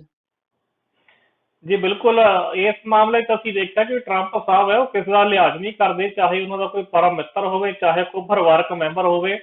ਸੋ ਉਹ ਜਿਹੜੀ ਗੱਲ ਕਹਿਣੀ ਹੁੰਦੀ ਹੈ ਕਹਿ ਦਿੰਦੇ ਆ। ਸੋ ਕੱਲ ਜਿਹੜੀ ਡਿਬੇਟ ਚੱਲ ਰਹੀ ਸੀ ਜੀ, ਕੱਲ ਆਖਰੀ ਤੇ ਦੂਜੀ ਡਿਬੇਟ ਸੀ ਦੋਨਾਂ ਉਮੀਦਵਾਰਾਂ ਦੀ, ਕਿਉਂਕਿ ਹੁਣ ਤੋਂ ਸਿਰਫ 10 ਦਿਨ ਬਾਅਦ ਜਿਹੜਾ ਵਾ ਉਹ ਇਲੈਕਸ਼ਨ ਹੋਣਗੀਆਂ 3 ਨਵੰਬਰ ਨੂੰ। ਸੋ ਇਸ ਕਰਕੇ ਜਿਹੜੀ ਆਖਰੀ ਡਿਬੇਟ ਹੋ ਰਹੀ ਸੀ, ਉਹਦੇ ਵਿੱਚ ਜਦੋਂ ਵਾਤਾਵਰਣ ਦੇ ਮੁੱਦੇ ਤੇ ਗੱਲ ਹੋ ਰਹੀ ਸੀ, ਖਾਸ ਕਰਕੇ ਜਦੋਂ ਇਸ ਮੁੱਦੇ ਤੇ ਗੱਲ ਹੋਈ ਕਿ ਪੈਰਿਸ ਸਮਝੌਤੇ ਤੋਂ ਰਾਸ਼ਟਰਪਤੀ ਟਰੰਪ ਪਿੱਛੇ ਹਟ ਗਏ ਕਿ ਉਹਨਾਂ ਨੂੰ ਗਲੋਬਲ ਜਿਹੜੀ ਵਾਰਮਿੰਗ ਆ ਜਾਂ ਫਿਰ ਕਲਾਈਮੇਟ ਚੇਂਜ ਦੇ ਮੁੱਦਿਆਂ ਉੱਤੇ ਘੇਰਿਆ ਜਾ ਰਹੀ ਸੀ, ਤਾਂ ਉਹਨਾਂ ਨੇ ਕਿਹਾ ਕਿ ਜਿਹੜੀ ਸਭ ਤੋਂ ਗੰਦੀ ਹਵਾ ਆ ਉਹ ਭਾਰਤ ਦੀ ਆ, ਚੀਨ ਦੀ ਆ, ਰਸ਼ੀਆ ਦੀ ਆ, ਵਾਤਾਵਰਨ ਉਹ ਗੰਦਲਾ ਕਰ ਰਿਹਾ ਤੇ ਉਹਦੇ ਪੈਸੇ ਅਸੀਂ ਕਿਉਂ ਦਈਏ, ਸਾਡਾ ਤਾਂ ਕਹਿੰਦੇ ਸਾਰਾ ਕੁਝ ਠੀਕ ਆ।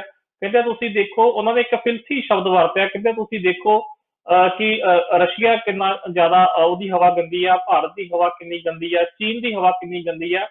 ਚਲੋ ਚੀਨ ਨਾਲ ਤਾਂ ਮੰਨਿਆ, ਕਿਉਂਕਿ ਅੱਜ ਕੱਲ੍ਹ ਉਹਨਾਂ ਦਾ ਕਾਫੀ ਚੱਲ ਰਿਹਾ, ਤਕਰਾਰ ਚੱਲ ਰਹੀ ਆ, ਤਲਖੀ ਵਧੀ ਹੋਈ ਆ, ਪਰ ਭਾਰਤ ਤਾਂ ਉਹਨਾਂ ਦਾ ਮਿੱਤਰ ਬੈਠਾ ਹੈ, ਮਿੱਤਰ ਦਾ ਵੀ ਉਹਨਾਂ ਨੇ ਕੋਈ ਲਿਹਾਜ਼ ਨਹੀਂ ਕੀਤਾ। ਸੋ ਸੋਸ਼ਲ ਮੀਡੀਆ ਤੇ ਟਵਿੱਟਰ ਤੇ ਕਾਫੀ ਜ਼ਿਆਦਾ ਉਹਦੀ ਚਰਚਾ ਹੋ ਰਹੀ ਹੈ। ਕੁਝ ਲੋਕ ਤਾਂ ਕਹਿ ਰਹੇ ਕਿ ਇਹਦੇ ਵਿੱਚ ਟਰੰਪ ਸਾਹਿਬ ਨੇ ਕੁਝ ਗਲਤ ਨਹੀਂ ਕਿਹਾ, ਜੇ ਹਵਾ ਗੱਦੀ ਹੈਗੀ ਆ ਤਾਂ ਹੈਗੀ ਆ, ਪਰ ਦੂਜੇ ਪਾਸੇ ਲੋਕਾਂ ਦਾ ਕਹਿਣਾ ਕਿ ਇਸ ਤਰ੍ਹਾਂ ਦੇ ਜਿਹੜੇ ਸ਼ਬਦ ਆ ਨਹੀਂ ਵਰਤਣੇ ਚਾਹੀਦੇ ਸੀ। ਸੋ ਕਾਫੀ ਤਰ੍ਹਾਂ ਦੀ ਜਿਹੜੀਆਂ ਗੱਲਾਂ ਚੱਲ ਰਹੀਆਂ ਨੇ। ਸੋ ਅਮਰੀਕਾ ਦੇ ਵਿੱਚ ਵੀ ਹੁਣ 3 ਨਵੰਬਰ ਨੂੰ ਸਾਨੂੰ ਪਤਾ ਲੱਗ ਜੂਗਾ ਕਿ ਟਰੰਪ ਸਾਹਿਬ ਦੁਬਾਰਾ ਜਿੱਤਦੇ ਨੇ ਜਾਂ ਫਿਰ ਉਹਨਾਂ ਨੂੰ ਕੋਈ ਨਵਾਂ ਰਾਸ਼ਟਰਪਤੀ ਮਿਲਦਾ ਆ। ਪਰ ਕੱਲ ਦੀ ਡਿਬੇਟ 'ਚ ਇੰਨਾ ਜ਼ਰੂਰ ਦੇਖਣ ਨੂੰ ਮਿਲਿਆ ਕਿ ਟਰੰਪ ਸਾਹਿਬ ਦਾ ਥੋੜਾ ਹੱਥ ਜ਼ਰੂਰ ਉੱਪਰ ਰਿਹਾ, ਪਿਛਲੀ ਡਿਬੇਟ ਨਾਲੋਂ ਥੋੜਾ ਬਿਹਤਰ ਰਹੇ। ਸੋ ਅਮਰੀਕਾ ਵਿੱਚ ਵੀ ਸਾਨੂੰ ਕੁਝ ਨਾ ਜਿਹੜਾ ਨਵਾਂ ਰਾਸ਼ਟਰਪਤੀ ਦੇਖਣ ਨੂੰ ਮਿਲ ਜੂਗਾ ਜੀ। ਤੇ ਕੋਈ ਹੋਰ ਸਵਾਲ ਹੈ ਜੀ ਇਸ ਰਾਜਨੀਤੀ ਦਾ, ਜਾਂ ਫਿਰ ਮੈਂ ਆਵਾਂ ਤੁਹਾਡੇ ਵੱਲ?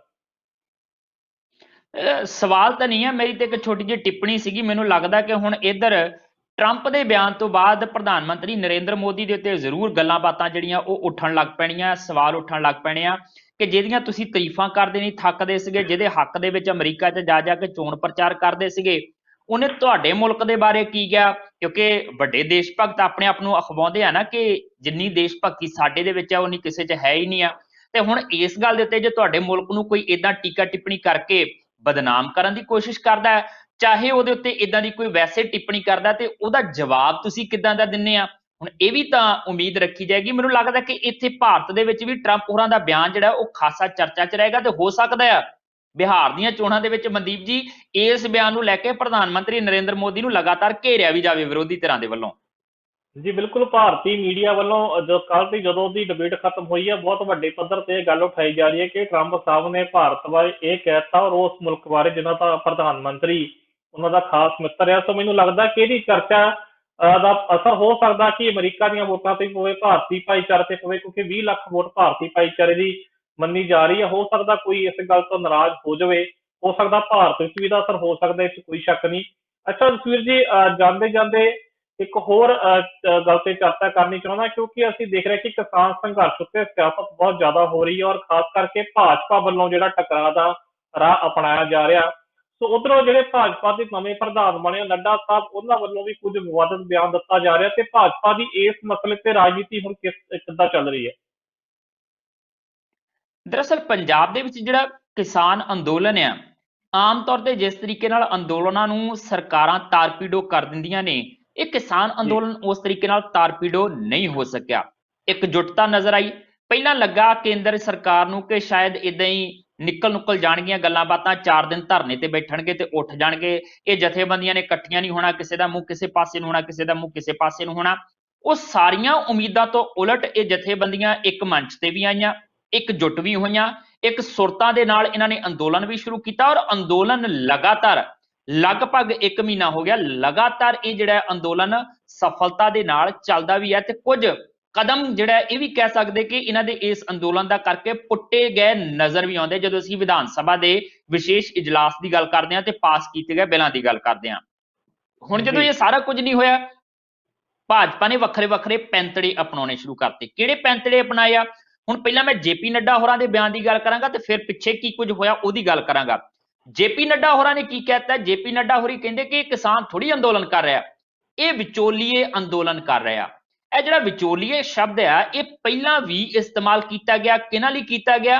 ਇਹ ਇਸਤੇਮਾਲ ਕੀਤਾ ਗਿਆ ਆੜਤੀਆਂ ਦੇ ਲਈ, ਵਪਾਰੀਆਂ ਦੇ ਲਈ, ਜਿਹੜੇ ਵਿਚਕਾਰ ਜਿਹੜੇ ਆ ਉਹ ਕਿਸਾਨਾਂ ਦੀ ਫਸਲ ਖਰੀਦ ਵੇਚਣ ਦੇ ਵਿੱਚ ਜਿਹੜਾ ਉਹ ਹਿੱਸੇਦਾਰੀ ਲੈਂਦੇ ਨੇ।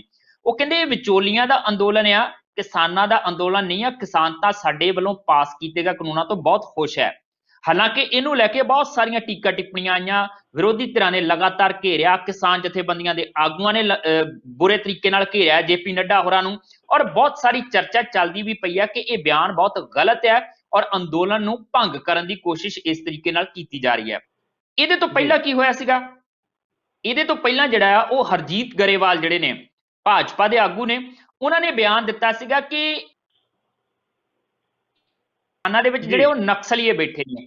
ਨਕਸਲੀਏ ਕਿਹੜੇ? ਜਿਹੜੇ ਲਾਲ ਝੰਡਾ ਲੈ ਕੇ ਖੱਬੇ ਪੱਖੀ ਵਿਚਾਰ ਵਾਲੇ ਕਿਸਾਨ ਆਗੂ ਨੇ, ਜਥੇਬੰਦੀਆਂ ਨੇ, ਮਜ਼ਦੂਰ ਜਥੇਬੰਦੀਆਂ ਨੇ, ਉਹ ਜਾ ਕੇ ਬਹਿੰਦੇ ਆ, ਉਹਨਾਂ ਦੇ ਨਾਲ ਇਕਜੁੱਟ ਹੋਏ ਆ, ਤੇ ਉਹ ਕਹਿੰਦੇ ਇਹ ਨਕਸਲੀਆਂ ਦਾ ਅੰਦੋਲਨ ਹੈ, ਇਹਦੇ ਤੋਂ ਬਚ ਕੇ ਰਹਿਣਾ ਚਾਹੀਦਾ, ਕਿਸਾਨਾਂ ਨੂੰ ਬਚ ਕੇ ਰਹਿਣਾ ਚਾਹੀਦਾ। ਉਦੋਂ ਪਾੜ ਪਾਉਣ ਦੀ ਕੋਸ਼ਿਸ਼ ਕੀਤੀ ਗਈ। ਫਿਰ ਉਸ ਤੋਂ ਬਾਅਦ ਵਿਜੇ ਸਾਂਪਲਾ ਦਾ ਬਿਆਨ ਆਇਆ ਕਿ ਮਜ਼ਦੂਰ ਇਹਨਾਂ ਕਿਸਾਨ ਅੰਦੋਲਨਾਂ ਦੇ ਵਿੱਚ ਕਿਸਾਨਾਂ ਦਾ ਸਾਥ ਦੇ ਰਹੇ ਨੇ, ਪਰ ਕਦੀ ਕਿਸਾਨਾਂ ਨੇ ਮਜ਼ਦੂਰਾਂ ਦਾ ਸਾਥ ਨਹੀਂ ਦਿੱਤਾ, ਉਹਨਾਂ ਦੇ ਹੱਕਾਂ ਦੀ ਗੱਲ ਕਦੀ ਕਿਸਾਨਾਂ ਨੇ ਨਹੀਂ ਕੀਤੀ। ਇਸ ਤਰੀਕੇ ਨਾਲ ਪਾੜ ਪਾਉਣ ਦੀ ਕੋਸ਼ਿਸ਼ ਕੀਤੀ ਗਈ। ਸੋ ਕੁੱਲ ਮਿਲਾ ਕੇ ਦੇਖਿਆ ਜਾਵੇ ਤੇ ਇਸ ਭਾਰਤੀ ਜਨਤਾ ਪਾਰਟੀ ਵੱਲੋਂ ਲਗਾਤਾਰ ਕੀਤਾ ਜਾ ਰਿਹਾ। ਇੱਕ ਪਾਸੇ ਕਿਸਾਨ ਅੰਦੋਲਨ ਚੱਲਦਾ ਤੇ ਦੂਜੇ ਪਾਸੇ ਦਲਿਤ ਇਨਸਾਫ ਯਾਤਰਾ ਸ਼ੁਰੂ ਕਰ ਲਈ ਜਾਂਦੀ ਹੈ। ਇਹਨਾਂ ਦਲਿਤਾਂ ਦਾ ਹੇਜ ਜਾਗ ਪੈਂਦਾ ਇੱਕਦਮ ਕਿ ਚਾਹੇ ਪੋਸਟ ਮੈਟ੍ਰਿਕ ਸਕਾਲਰਸ਼ਿਪ ਦਾ ਮਾਮਲਾ ਹੋਵੇ, ਚਾਹੇ ਸ਼੍ਰੀ ਮੁਕਤਸਰ ਸਾਹਿਬ ਦੇ ਵਿੱਚ ਦਲਿਤ ਨੌਜਵਾਨ ਨਾਲ ਕੁੱਟਮਾਰ ਦਾ ਮਾਮਲਾ ਹੋਵੇ, ਉਹਨੂੰ ਲੈ ਕੇ ਯਾਤਰਾ ਕੱਢ ਲਈ ਜਾਂਦੀ ਹੈ। ਭਾਈ ਜੇ ਯਾਤਰਾ ਹੀ ਕੱਢਣ ਦਾ ਤੁਹਾਨੂੰ ਸ਼ੌਕ ਹੈ, ਦਲਿਤਾਂ ਦੇ ਨਾਲ ਇੰਨਾ ਹੀ ਹੇਜ ਹੈਗਾ ਆ, ਤੇ ਫਿਰ ਹਾਥਰਸ ਕਾਹਤੋਂ ਨਹੀਂ ਗਏ ਉੱਥੇ ਜਾ ਕੇ? ਇਦਾਂ ਦੀ ਯਾਤਰਾ ਕਾਹਤੋਂ ਨਹੀਂ ਕੱਢੀ ਜਿਹੜੀ ਹੈ? ਕਿਉਂਕਿ ਉੱਥੇ ਵੀ ਤਾਂ ਇਹ ਸਾਰਾ ਕੁਝ ਹੋਇਆ ਵਾਪਰਿਆ ਸੀ। ਉੱਥੇ ਆਪਣੀ ਸਰਕਾਰ ਹੈ, ਯਾਤਰਾ ਉੱਥੇ ਜਾ ਕੇ ਕੱਢੋ, ਉੱਥੇ ਇਨਸਾਫ ਦਿਵਾਓ। ਉੱਥੇ ਤੁਹਾਡੀ ਆਪਣੀ ਪਾਰਟੀ ਦੇ ਲੀਡਰ ਜਿਹੜੇ ਆ ਉਸ ਮਾਮਲੇ ਦਾ ਕੁਝ ਹੋਰ ਬਣਾਉਂਦੇ ਆ। ਕਠੂਆ ਦੇ ਵਿੱਚ ਇੱਕ ਬੱਚੀ ਨਾਲ ਬਲਾਤਕਾਰ ਹੋਇਆ ਸੀ, ਉੱਥੇ ਤੁਹਾਡੀ ਪਾਰਟੀ ਦੇ ਲੀਡਰ ਜਿਹੜੇ ਆ ਉਹ ਆਰੋਪੀਆਂ ਦੇ ਨਾਲ ਹੋ ਕੇ ਰੈਲੀਆਂ ਕੱਢਦੇ ਸੀਗੇ। ਤੁਹਾਡੀ ਪਾਰਟੀ ਦਾ ਕੁਲਦੀਪ ਸੇਂਗਰ ਜਿਹੜਾ ਆ ਉਹ ਬਲਾਤਕਾਰ ਦੇ ਕੇਸ ਦੇ ਵਿੱਚ ਫਸਦਾ ਹੈ ਤੇ ਤੁਹਾਡੀ ਪਾਰਟੀ ਉਹਨੂੰ ਬਚਾਉਣ ਦੇ ਵਿੱਚ ਲੱਗੀ ਰਹਿੰਦੀ। ਬਹੁਤ ਕੁਝ ਹੋ ਰਿਹਾ ਇਸ ਵੇਲੇ, ਤਾਰਪੀਡੋ ਕਰਨ ਦੀ ਕੋਸ਼ਿਸ਼ ਕੀਤੀ ਜਾ ਰਹੀ ਹੈ। ਕਈਆਂ ਲੀਡਰਾਂ ਨੇ ਤਾਂ ਇਹੋ ਜਿਹੀ ਵੀ ਸ਼ੰਕਾ ਜਤਾਈ ਹੈ ਕਿ ਭਾਜਪਾ ਪੰਜਾਬ ਦਾ ਮਾਹੌਲ ਖਰਾਬ ਕਰਨਾ ਚਾਹੁੰਦੀ ਹੈ। ਮੁੱਖ ਮੰਤਰੀ ਕੈਪਟਨ ਅਮਰਿੰਦਰ ਸਿੰਘ ਨੇ ਵੀ ਕਿਹਾ ਕਿ ਮਾਹੌਲ ਵਿਗਾੜਨਾ ਚਾਹੁੰਦੀ ਹੈ। ਮਾਹੌਲ ਵਿਗਾੜ ਕੇ ਜਿਹੜਾ ਆ ਉਹ ਇੱਥੇ ਅਸ਼ਾਂਤੀ ਫੈਲਾ ਕੇ ਗਵਰਨਰ ਰੂਲ ਲਾਉਣ ਦੀਆਂ ਤਿਆਰੀਆਂ ਦੇ ਵਿੱਚ ਹੈਗੀ ਭਾਰਤੀ ਜਨਤਾ ਪਾਰਟੀ। ਇਹਦੇ ਤੋਂ ਇਲਾਵਾ ਇਹਦਾ ਹੋਰ ਕੋਈ ਮਨਸੂਬਾ ਨਹੀਂ ਹੈ। ਸੋ ਨੱਡਾ ਦਾ ਬਿਆਨ ਕਹਿ ਲਈਏ, ਨੱਡੇ ਤੋਂ ਪਹਿਲਾਂ ਗਰੇਵਾਲ ਦਾ ਬਿਆਨ, ਚਾਹੇ ਸਾਂਪਲਾ ਦਾ ਬਿਆਨ ਤੇ ਚਾਹੇ ਭਾਰਤੀ ਜਨਤਾ ਪਾਰਟੀ ਦੀਆਂ ਗਤੀਵਿਧੀਆਂ ਉਹ ਸਾਫ਼ ਤੇ ਸਪਸ਼ਟ ਸੰਕੇਤ ਦੇ ਰਹੀਆਂ ਨੇ ਕਿ ਕਿਸਾਨ ਅੰਦੋਲਨ ਨੂੰ ਤਾਰਪੀਡੋ ਕਰਨ ਦੀਆਂ ਪੂਰੀਆਂ ਕੋਸ਼ਿਸ਼ਾਂ ਕੀਤੀਆਂ ਜਾ ਰਹੀਆਂ ਨੇ। ਇਹ ਕਿਸਾਨਾਂ ਦੀ ਕਹਿ ਸਕਦੇ ਹਾਂ ਕਿ ਸਮਝਦਾਰੀ ਹੈ, ਜਥੇਬੰਦੀਆਂ ਦੀ ਸਮਝਦਾਰੀ ਹੈ ਕਿ ਉਹ ਆਪਣੀ ਲੀਹ ਤੇ ਲਗਾਤਾਰ ਤੁਰੀਆਂ ਨੇ, ਭਟਕ ਨਹੀਂ ਰਹੀਆਂ, ਤੇ ਜਿਹੜੀ ਭਟਕੀ ਸੀ ਉਹਨੂੰ ਉਹਨਾਂ ਨੇ ਕਿਨਾਰੇ ਤੇ ਕਰਤਾ ਕਿ ਭਾਈ ਤੂੰ ਪਾਸੇ ਹੀ ਰਹਿ, ਭਟਕਿਆ ਤੇ ਭਟਕਿਆ ਰਹਿ, ਲੀਹ ਤੇ ਆਉਣਾ ਆ ਤੇ ਸਾਰਾ ਕੁਝ ਛੱਡ ਛਡਾ ਕੇ ਆ ਜਾ, ਨਹੀਂ ਤਾਂ ਫਿਰ ਵੱਖਰਾ ਰਹਿ। ਇਹ ਸਾਫ਼ ਤੇ ਸਪਸ਼ਟ ਸੰਕੇਤ ਬਾਕੀ ਜਥੇਬੰਦੀਆਂ ਨੂੰ ਚਲੇ ਗਿਆ ਕਿ ਜੇ ਤੁਸੀਂ ਭਟਕ ਕੇ ਚੱਲੋਗੇ ਤੇ ਫਿਰ ਇਸ ਕਿਸਾਨ ਅੰਦੋਲਨ ਤੋਂ ਪਰੇ ਹੋ ਜਾਓਗੇ, ਲੋਕਾਂ ਦੇ ਵਿੱਚ ਆਪਣਾ ਵਿਸ਼ਵਾਸ ਜਿਹੜਾ ਉਹ ਗਵਾ ਬੈਠੋਗੇ। ਇਸ ਕਰਕੇ ਸਿੱਧੇ ਤੌਰ ਤੇ ਕਹਿ ਸਕਦੇ ਹਾਂ ਕਿ ਨੱਡਾ ਹੋਰਾਂ ਦਾ ਬਿਆਨ ਜਿਹੜਾ ਆ ਉਹ ਕੱਲਾ ਨੱਡਾ ਹੋਰਾਂ ਦਾ ਬਿਆਨ ਨਹੀਂ, ਇੱਕ ਖਾਸ ਸਟ੍ਰੈਟਜੀ ਜਿਹੜੀ ਹੈ, ਖਾਸ ਰਣਨੀਤੀ ਦੇ ਤਹਿਤ ਭਾਰਤੀ ਜਨਤਾ ਪਾਰਟੀ ਵੱਲੋਂ ਚਾਹੇ ਕੇਂਦਰ ਵੱਲੋਂ ਕੋਈ ਬਿਆਨ ਆਉਂਦਾ ਤੇ ਚਾਹੇ ਪੰਜਾਬ ਦੀ ਭਾਜਪਾ ਕੋਈ ਬਿਆਨ ਦਿੰਦੀ ਹੈ, ਉਹ ਸਾਰਾ ਕੁਝ ਇੱਕ ਖਾਸ ਰਣਨੀਤੀ ਦੇ ਤਹਿਤ ਕੀਤਾ ਜਾ ਰਿਹਾ। ਕਿਉਂਕਿ ਸੋਮ ਪ੍ਰਕਾਸ਼ ਜਿਹੜੇ ਕੇਂਦਰੀ ਰਾਜ ਮੰਤਰੀ ਆ, ਉਹਨਾਂ ਨਾਲ ਮੇਰੀ ਗੱਲਬਾਤ ਹੋਈ ਸੀਗੀ, ਇੰਟਰਵਿਊ ਕੀਤੀ ਸੀ ਜਿੱਦਣ ਇਹ ਮਾਰਚ ਇਹਨਾਂ ਨੇ ਕੱਢਣਾ ਸੀ, ਯਾਤਰਾ ਕੱਢਣੀ ਸੀਗੀ। ਮੈਂ ਉਹਨਾਂ ਨੂੰ ਸਵਾਲ ਕੀਤਾ ਸੀਗਾ, ਇੱਕ ਪਾਸੇ ਕਿਸਾਨ ਅੰਦੋਲਨ ਚੱਲਦਾ ਪਿਆ, ਉਧਰ ਤੁਸੀਂ ਕਹਿੰਦੇ ਸੀਗੇ ਉਹਨਾਂ ਨੂੰ ਸਮਝਾਉਣਾ ਆ, ਉਹ ਚੀਜ਼ਾਂ ਛੱਡ ਕੇ ਤੁਸੀਂ ਇਹ ਯਾਤਰਾ ਕੱਢਣ ਤੁਰ ਪਿਆ। ਉਹ ਕਹਿੰਦੇ ਅਸੀਂ ਇਹ ਥੋੜੀ ਦੇਖਣਾ ਆ ਕਿ ਕਿਸਾਨ ਅੰਦੋਲਨ ਕਦੋਂ ਖਤਮ ਹੁੰਦਾ, ਇਹਨਾਂ ਦਾ ਮਸਲਾ ਕਦੋਂ ਨਹੀਂ। ਜਦੋਂ ਦਲਿਤਾਂ ਦੀ ਗੱਲ ਕਰਨੀ, ਅਸੀਂ ਦਲਿਤਾਂ ਦੀ ਗੱਲ ਕਰਨੀ ਆ। ਸਾਫ਼ ਤੇ ਸਪਸ਼ਟ ਸੰਕੇਤ ਹੈ ਕਿ ਜਿਹੜੀ ਚੀਜ਼ ਉਹਨਾਂ ਨੂੰ ਸੂਟ ਕਰੇਗੀ, ਜਿਹੜੀ ਚੀਜ਼ ਉਹਨਾਂ ਦੀ ਸਿਆਸਤ ਨੂੰ ਚਮਕਾਏਗੀ, ਉਹਨਾਂ ਨੇ ਉਸ ਪਾਸੇ ਵੱਲ ਤੁਰ ਪੈਣਾ। ਦਲਿਤਾਂ ਦੇ ਨਾਲ ਹੇਜ ਕਿੰਨਾ ਆ ਇਹਨਾਂ ਦਾ, ਇਹ ਅਸੀਂ ਇਸ ਗੱਲੋਂ ਅੰਦਾਜ਼ਾ ਲਾ ਸਕਦੇ ਹਾਂ ਕਿ ਭਾਰਤੀ ਜਨਤਾ ਪਾਰਟੀ ਦੀ ਵਿਚਾਰਧਾਰਕ ਤੌਰ ਤੇ ਜਨਮਦਾਤੀ ਹੈਗੀ RSS, ਤੇ RSS ਜਿਸ ਤਰੀਕੇ ਨਾਲ ਮਨੂ ਸਮ੍ਰਿਤੀ ਨੂੰ ਮੰਨਦੀ ਹੈ ਔਰ ਮਨੂ ਸਮ੍ਰਿਤੀ ਜਿਸ ਤਰੀਕੇ ਨਾਲ ਉਹ ਵਰਗ ਵੰਡ ਕੀਤੀ ਗਈ ਹੈ, ਤੇ ਉਸ ਵਰਗ ਵੰਡ ਦੇ ਵਿੱਚ ਦਲਿਤ ਨੂੰ ਕਿੱਥੇ ਰੱਖਿਆ ਗਿਆ, ਜਦੋਂ ਉੱਥੋਂ ਤੱਕ ਜਾਣੇ ਨਾ ਅਸੀਂ ਤੇ ਫਿਰ ਪਤਾ ਲੱਗ ਜਾਂਦਾ ਹੈ ਕਿ ਹਕੀਕਤ ਕੀ ਹੈ ਤੇ ਦਿਖਾਇਆ ਕੀ ਜਾ ਰਿਹਾ। ਜੀ ਬਿਲਕੁਲ, ਔਰ ਮੇਰੇ ਖਿਆਲ ਨਾਲ ਕਿਸਾਨ ਅੰਦੋਲਨ ਬਾਰੇ ਆਪਾਂ ਸ਼ੁਰੂ ਤੋਂ ਇਹ ਗੱਲ ਕਰ ਰਹੇ ਹਾਂ ਕਿ ਜੇਕਰ ਸਿਆਸਤ ਤੋਂ ਬਚ ਕੇ ਚੱਲੇਗਾ ਤਾਂ ਅੰਦੋਲਨ ਕਾਮਯਾਬ ਹੋਏਗਾ, ਨਹੀਂ ਤਾਂ ਸਿਆਸਤ ਨੇ ਚਤਰਫਾ ਪਾਸਿਓਂ ਜਿਹੜਾ ਵਾ ਇਹਨੂੰ ਘੇਰਨ ਦੀ ਕੋਸ਼ਿਸ਼ ਕੀਤੀ ਜਾ ਰਹੀ ਹੈ। ਖੈਰ ਜਸਵੀਰ ਜੀ, ਸਮਾਂ ਹੋਰ ਇਜਾਜ਼ਤ ਨਹੀਂ ਦੇ ਰਿਹਾ। ਬਹੁਤ ਬਹੁਤ ਧੰਨਵਾਦ ਖਬਰਾਂ ਤੇ ਚਰਚਾ ਕਰਨ ਲਈ। ਸ਼ੁਕਰੀਆ ਮਨਦੀਪ ਜੀ। ਜੀ, ਸੋ ਇਹ ਸੀ ਸਾਡੀ ਅੱਜ ਦੀ ਖਾਸ ਪੇਸ਼ਕਸ਼ ਜਿੱਥੇ ਅਸੀਂ ਕੀਤੀ ਖਾਸ ਖਬਰਾਂ ਤੇ ਚਰਚਾ। ਸੋ ਇਸੇ ਤਰ੍ਹਾਂ ਅਸੀਂ ਫੇਰ ਆਵਾਂਗੇ, ਫੇਰ ਚਰਚਾ ਕਰਾਂਗੇ ਕੁਝ ਖਾਸ ਖਬਰਾਂ ਤੇ। ਤਦ ਤੱਕ ਤੁਸੀਂ ਦੇਖਦੇ ਰਹੋ TV ਪੰਜਾਬ।